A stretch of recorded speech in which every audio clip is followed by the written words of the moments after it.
What's an A player? It's someone who possesses the attitude of curiosity, connection, and total commitment to the vision. The work we do with our clients helps them both be A players and fill their organizations with A players. This is a segment of the Naked Leadership Podcast where you'll get to know the A players of our team at Take New Ground. You'll get to see firsthand their brilliance, talent, and commitment as we talk in areas of their expertise. Hey, my friends, this is Chad. Today I get to sit down with my good friend Erin Kearns, Associate Partner here at Take New Ground. Erin has been in people ops for many successful teams. She's taken teams from boutique to big business, and her people-centered approach to results is infectious. In this conversation, Erin and I explore the topic of scorecards, performance reviews, and one-to-ones. Some specifics we get into: why scorecards don't work, the mistake most leaders make when setting up a performance management plan, and how to expedite the most impactful changes with your people. Also, at the beginning of the conversation, you get to hear her and I unpack a situation where I really irked her, really pushed some buttons. So I hope you enjoy that.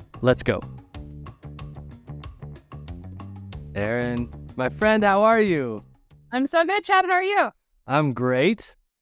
Hey, we're going to dive in today we're going to talk about scorecards. We're going to talk about performance reviews. We're going to talk about one-to-ones.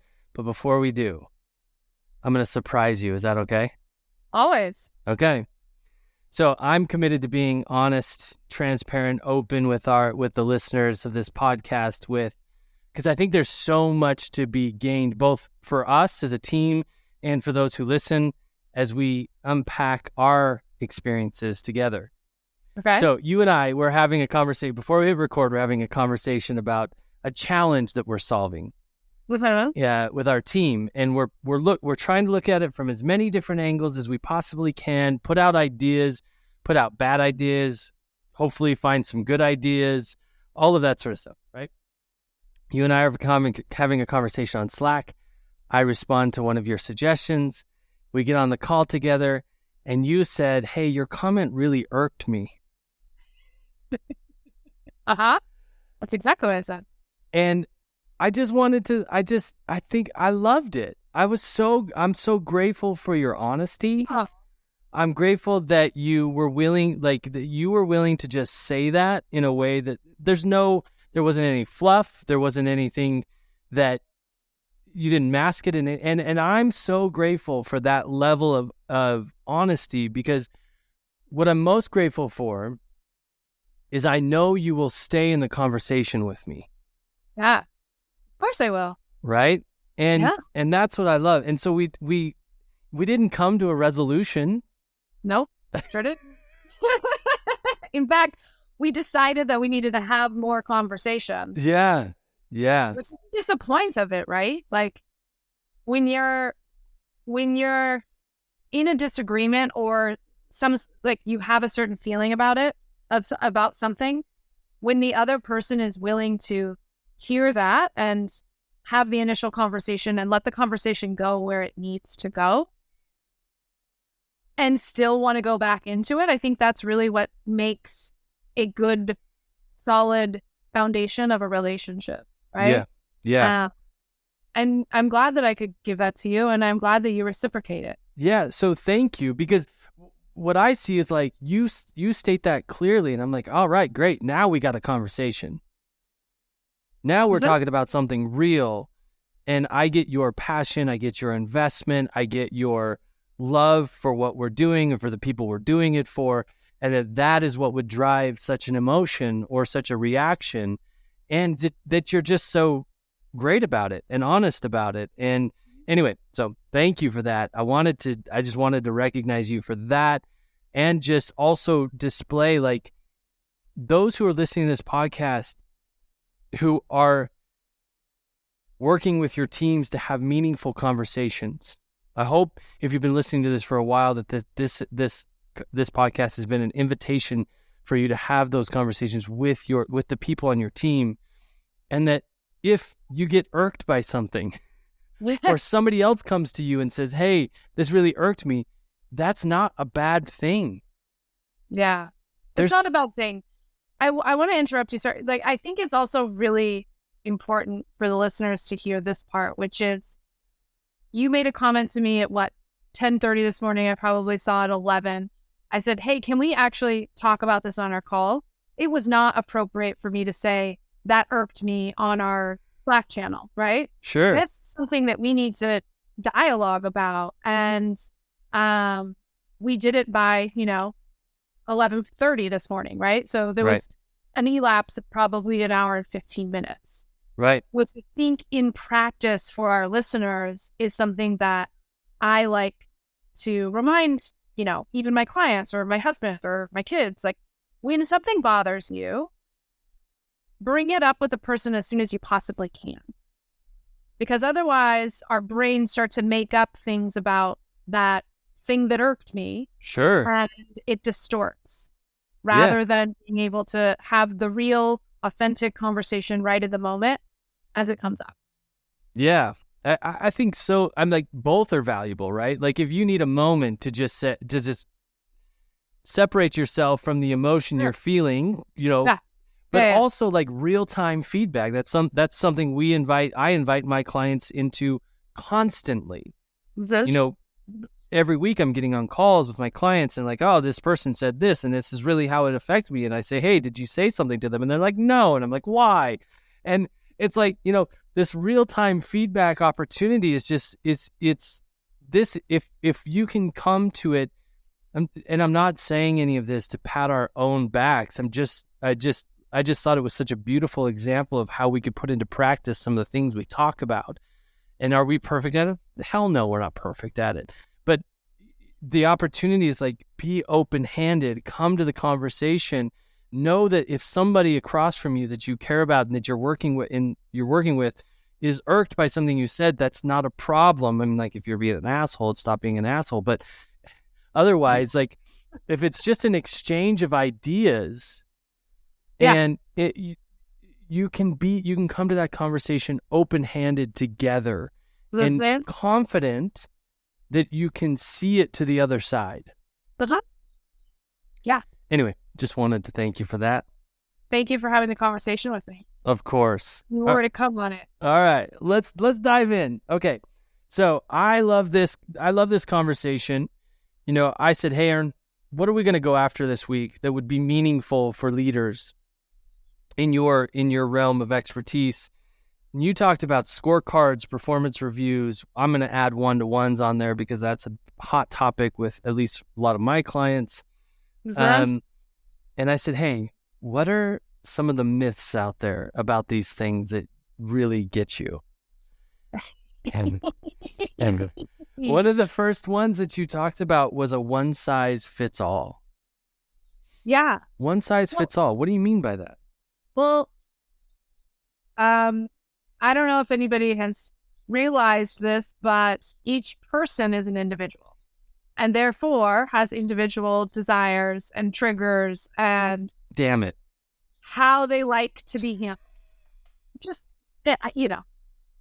I'm reading a book right now about birthright, and like there's studies about how you can generalize birth order with kids and adults.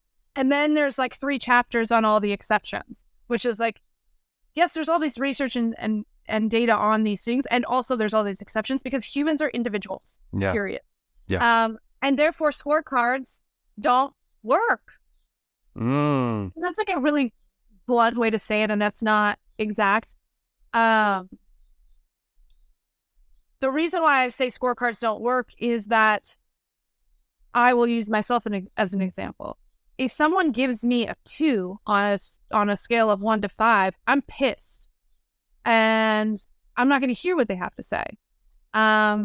If someone gives me a 5 and then they follow it on with these areas need improvement, I will hear everything and like ask questions. But generally for me, that number, like, oh, you're going to put me in a box of a 1 to 5 rating, will just shut me down because I'm a pretty unique individual and I like to claim that. Yeah. Yeah.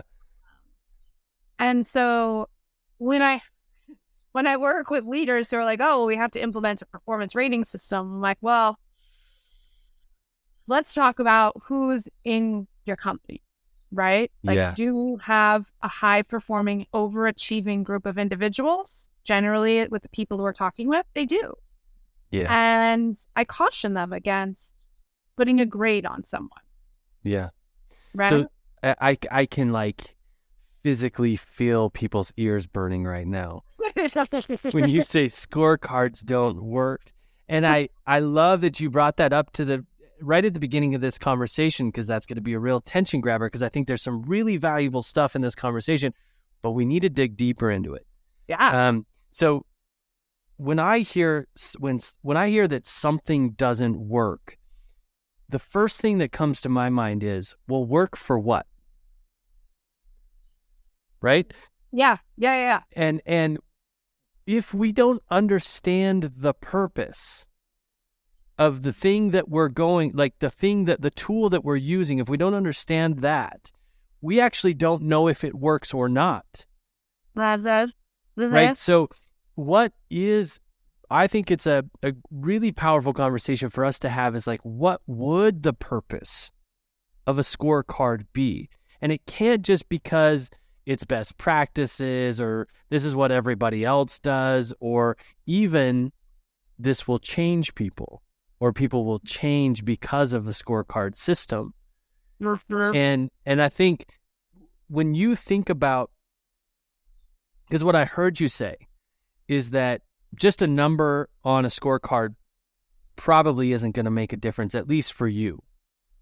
And I'm guessing this is also colored by a lot of experience you've had with a lot of people on some pretty sizable teams and smaller teams. So it's not just you, it's just not anecdotal.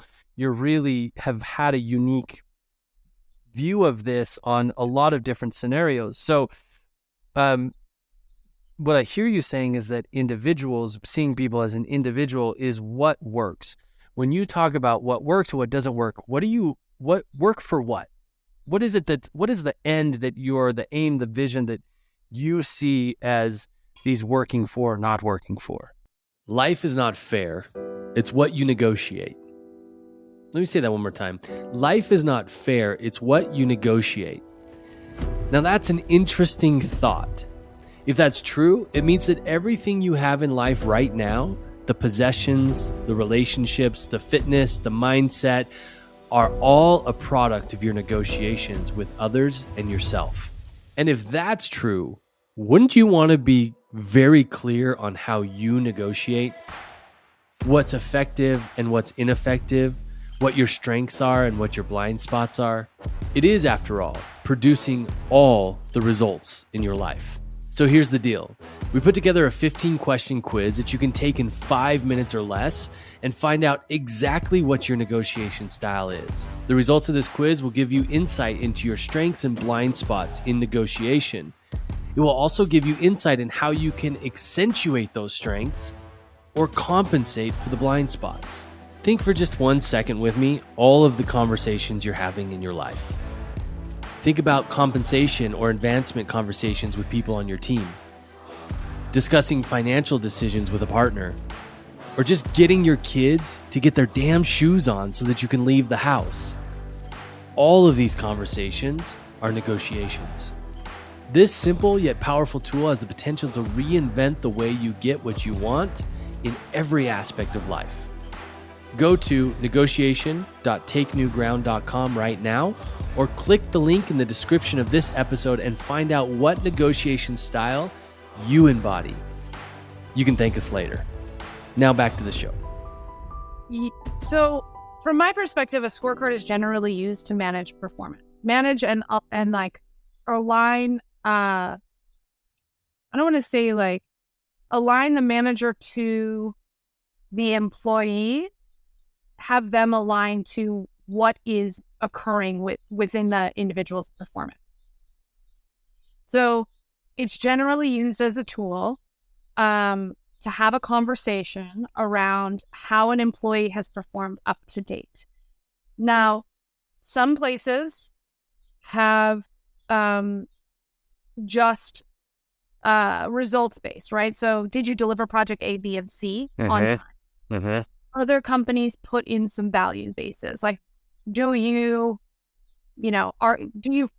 show your attribute of being bold, just using one of our values. Yes. And then you give a score to it, which generally the scores have meets expectations, exceeds expectations, neutral, or below average or below expectations, which also has its own caveats because generally people aren't clear about what their expectations are, which is something that I think starts to open up this conversation, right? If like part of the problem of a scorecard is that we don't align on our expectations about what's going to be in the scorecard ahead of time because generally companies just forget about it until they're like, oh my gosh, we need to do performance management and 1 through 4, here we go. So, I mean, I generalize a lot in the purpose of the scorecard in that answer. I don't know if you've heard any other ways of companies using scorecards. So, yeah, no, but to what end? What are we managing performance for, right? And this is, it may be like, duh, but I just want to get explicit about it because there might be some other interpretations. Ultimately, we're managing performance so that we could get the results that are needed in order for us to be a successful business. But also, I would say most leaders are looking at scorecards as, I don't know, maybe I'm off on this, but I think most are looking at it as a potential way to change behavior.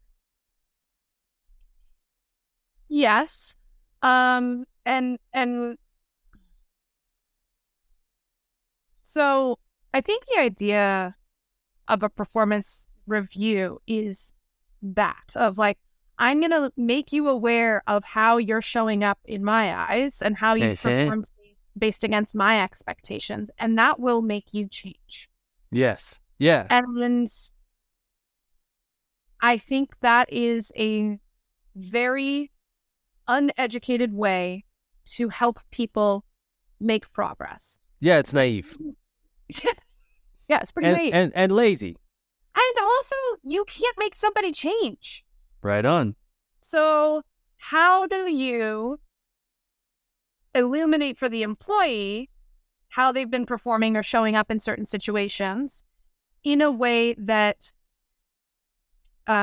ignites them to want to change rather than like, I need you to fit into this score box type of conversation. Yeah. So, I mean, the fact that I brought up of scorecards generally coming after as an afterthought is the first problem. Because performance starts at the onset. Meaning, like, I need to align with you at the start of a new project, when you walk in as a new employee, at a new quarter, as we have new goals, what results you're expected to deliver. And then maybe I can score you against those results. However, I think giving you a number is just going to be demotivating, personally. Yeah. Specific agreements is what I hear you talking about. What are our specific agreements that we're going to be able to be accountable to each other for? Correct. It's not because otherwise you assume it is a scorecard on the person themselves, and they take it really personally as ineffective. Yeah. It's interesting. I was on a coaching call this week with such a fun client. He's got so much going on. His business is growing like crazy. His team is growing. And he's got this team member who has been with him for a really long time. Right-hand person, just high performance, gets their shit done. And they're miserable to work with. Right? And he is determined. He's committed to create a culture where people love to be there. And they love to support each other, and they love to help each other. That's what he's determined. It's not what he currently has, admittedly, by himself, but that's what he's committed to create. That's why he started working with me. And this person on his team doesn't seem to be up for creating that type of culture, according to him. And he feels stuck, because he's got a high performer, but is going to be a detriment to the culture that he says he wants. Now, as we talked about this on the call, what was interesting is that there was never an agreement an explicit agreement between the two of them about how they would contribute to the culture that's wanted. And I said, look, man, you're in a great position with this person because you have an opportunity to get clear now about what it is you're committed to and the agreements that are going to need to be in place in order to make that happen with everybody that's on the team. The cool thing is that you don't have to make up anything about them right now. Go present the agreements and see where they land.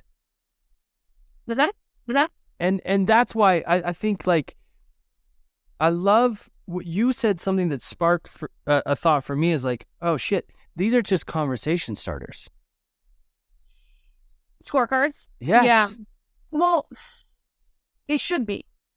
They could be. And the reason they should be is because they should be at the start of projects or employment or, new year, however you do this in your business. And I mean, like, we're going to kind of go over some of the topics that you discussed previously. It was just like, this is what one-on-ones are for. Okay.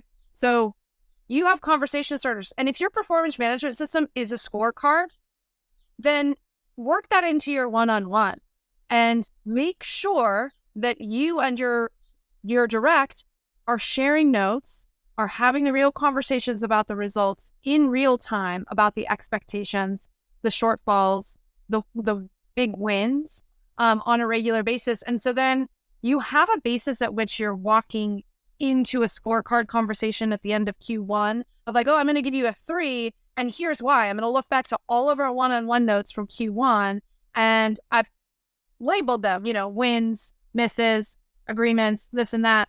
And we've all shared this document and there's no surprise, right? Right on. So part of the reason why I also think scorecards don't work is because they mask the fact of people's insecurities to have those types of conversations. That's where I was going to, that's what I wanted to talk about. What do you mean by that? I mean, I'm going to wait until Q2 to give Chad a score of a 2. Although I see this coming up in Q1. Sure. Rather than sitting down with Chad and being like, 45 minutes after you did something, hey, you irked me, right? Let's have that conversation. Hey, you really missed when you lit the trash can on fire, Chad. Like, what's going on for you that made that happen? And, in short, it is like it's a back door to get out of the difficult conversation. Yeah, right on. So there's a couple things in here that I'm hearing you talk about. I just want to make them explicit or put them back to you and see if I got it. One of those being, I believe one of the ways that scorecards doesn't work is if they are a substitute for the conversation. Correct. Like if you see them as an end-all be-all for feedback, that is a huge miss. What are you laughing about? I just got a flash of this conversation I had with the CEO where he was like, yeah, but we're having this problem with this person. We're just going to wait till the performance cycle goes one more time and see. And I looked at him and I was like, well, what? Like, you're going to let this person hang themselves for the next quarter? Or my first question, I think, was, how often do you do performance reviews? He's like, oh, every 6 months or every quarter. I can't remember the answer. Probably every 6 months for how careless he was. So you're going to let this person hang themselves for 6 months before you have this conversation? And that was the second part, right? It's so interesting. It's like the second thing I hear you saying is like, scorecards aside, if I notice you missing it, Erin, in January, but our next one-to-one's not till March because that's going to nicely round out some thing we all decided was a period of time that we all respect like it's a god in the business world. So I'm not going to give you that feedback. I'm going to hold on to that feedback until March for our one-to-one. That is where this system fails as well. I always tell my clients a one-to-one or a set performance review is never a place for new feedback. Never. Ever. Ever. Nothing should be a surprise when you walk into that room at all. I always find it so funny when my directs would be like, I'm really nervous about this. And I'd be like, okay, well, what do you think is going to come up? It is. Like, what are you actually nervous about? And most of them would tell me, oh, I think that I underperformed in this. And I was like, oh, that's so fascinating. We would get into the real detailed conversation about what they were nervous about.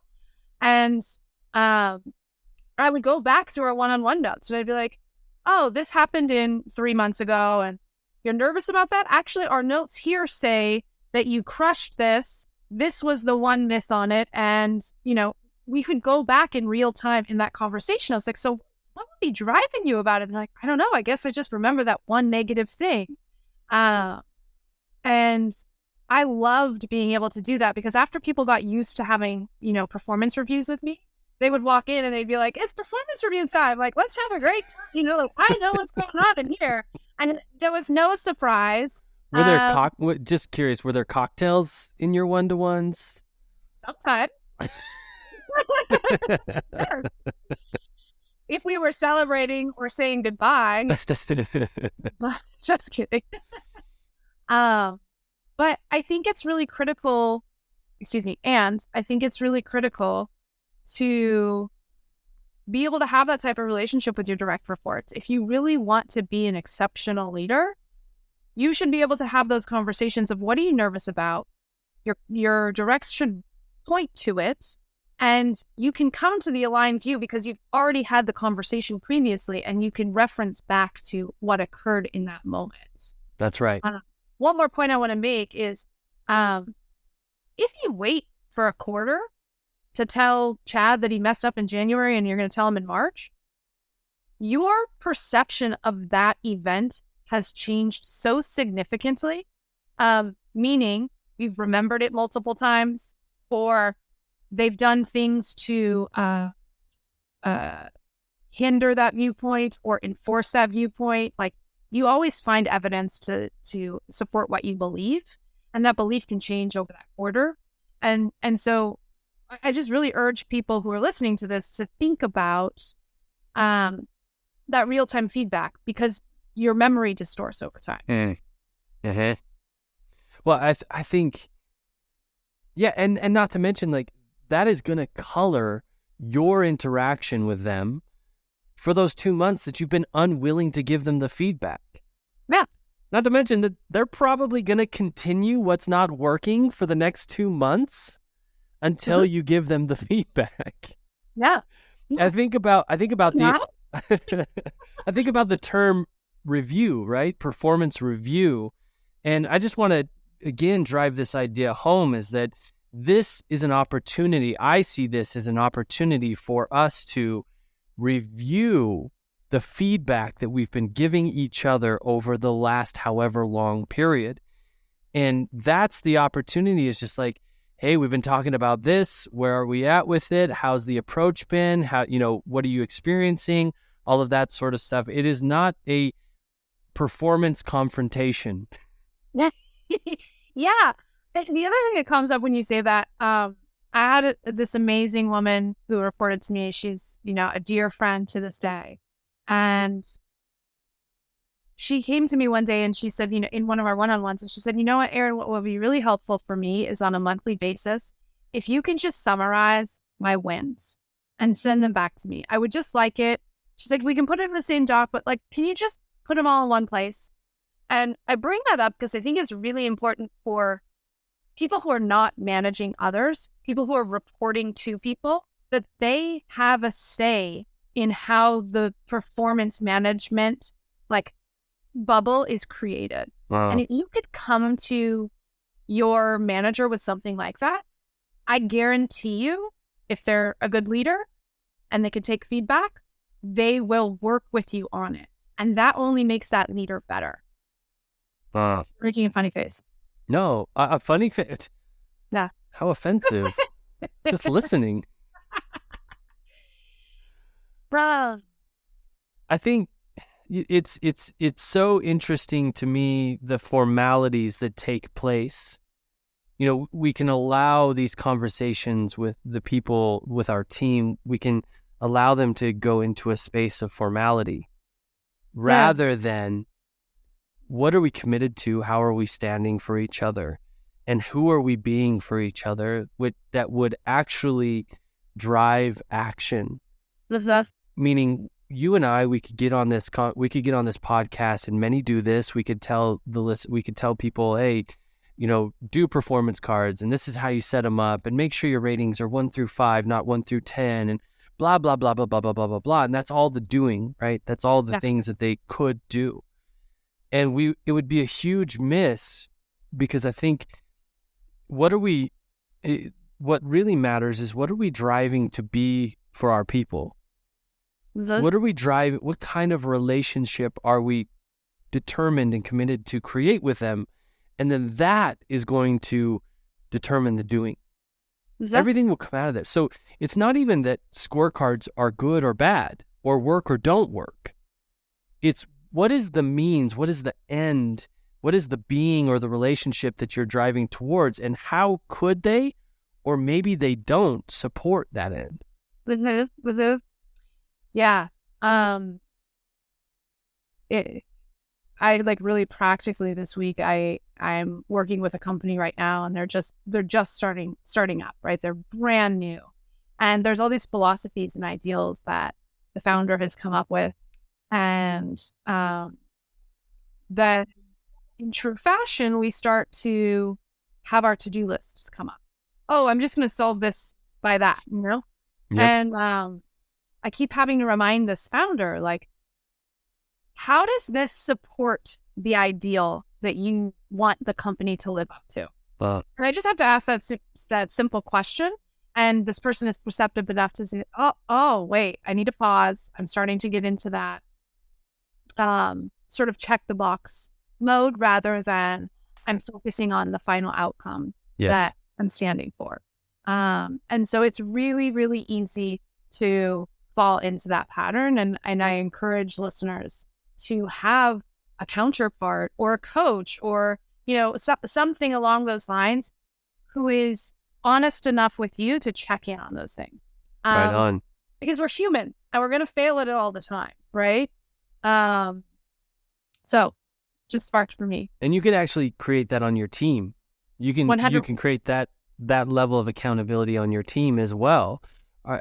Do people have the permission or the trust in order to be able to say, hey, is this actually working towards what we say we're about? Is this contributing to the way that we want to evaluate performance? And for what? Yes. And I encourage leaders to ask those questions, right? And not only about these big topics, but about the little things, right? Once you get really used to doing this on the little things, it comes more naturally on the bigger things. Yeah, I agree. Yeah. This feels like a natural wrapping point. So this is fun. I really appreciate this. I love this conversation. There's so much more nuance to it than so many of us allow. We want to shortcut this shit. You can't. I mean, performance reviews are not twice a year or 4 times a year. Performance reviews are constant. And it's a way of being. Yes. It's a way of being. And for the high driving leaders that we have around us, everybody needs to be reminded constantly. And I really appreciate this conversation with you today. Yeah. Thanks, Erin. Yeah. Ciao. All right. Bye-bye, everybody. Well, my friends, thank you so much for joining us for another episode of the Naked Leadership Podcast. As a heads up, every Friday we post a Cliff Notes version of that week's conversation with all the highlights in under 5 minutes. Check that out for a quick and powerful reminder of the principles discussed. I hope this conversation has been valuable to you. If it has, the greatest compliment you could pay us is sharing it with somebody who could use it. Thanks so much for listening, and until next week, bye-bye, everybody.